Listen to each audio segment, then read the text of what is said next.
Hi there, this is Tom Lee. I'm the Chief Investment Officer of Fundstrat Capital and the lead portfolio manager for Fundstrat's family of ETFs called Granny Shots. This is our update for the week of December 8th. Fundstrat Granny Shots is 3 ETFs. Let me give you the particulars of these. The large cap Granny Shots GRNY has total assets of 3.86 billion. GRNJ, which is Fundstrat's small and mid cap ETF, has 123 million of assets.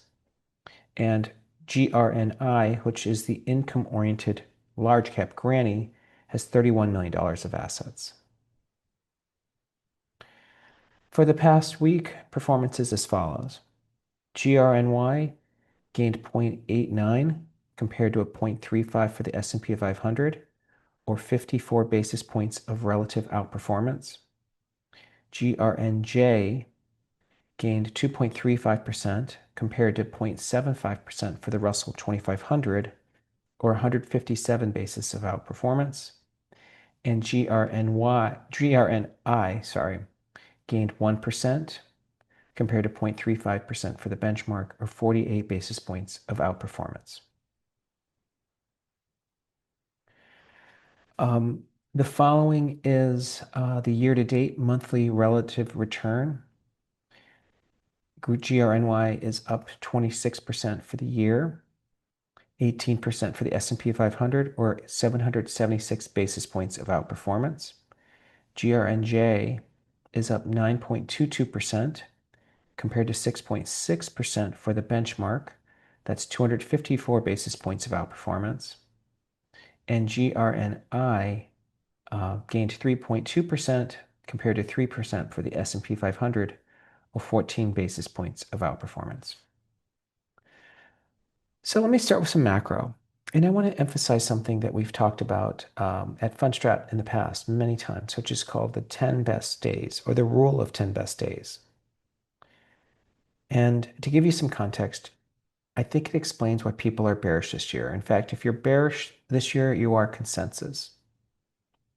Currently, the bulls less bears, according to AAII, stand at minus 10.7.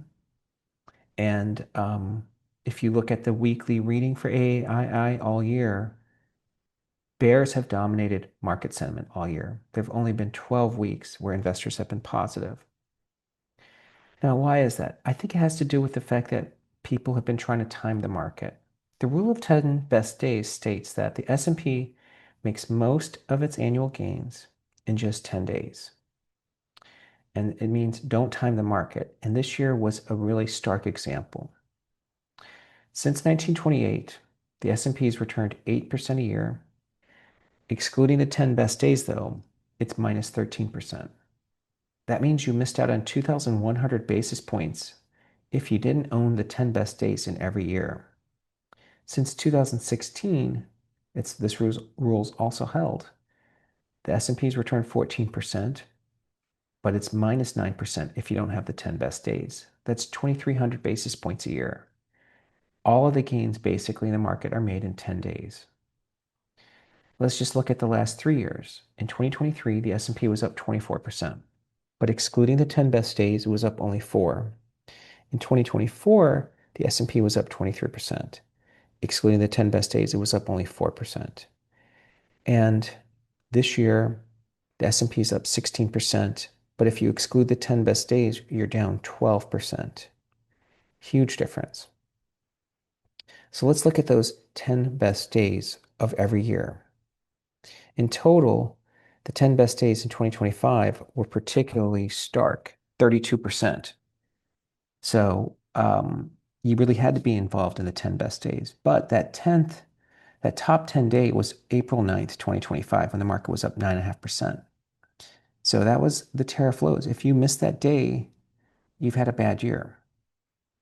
And excluding the 10 best days, the market's down 12% this year. Okay, so it's the tariff bear market that determined everything.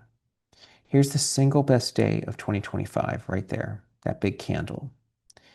And if you didn't own it, by the way, after that day, you also missed out on the best 6-month gain we've seen in more than a decade.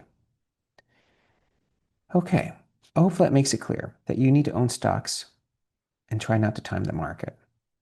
Now, when we look at the week ahead, Wednesday is the big day because that's when the Fed makes its December rate decision. A 25 basis point cut is the base case. That number the odds have moved around a lot, but as you can see, Polymarket currently places the odds at 93%.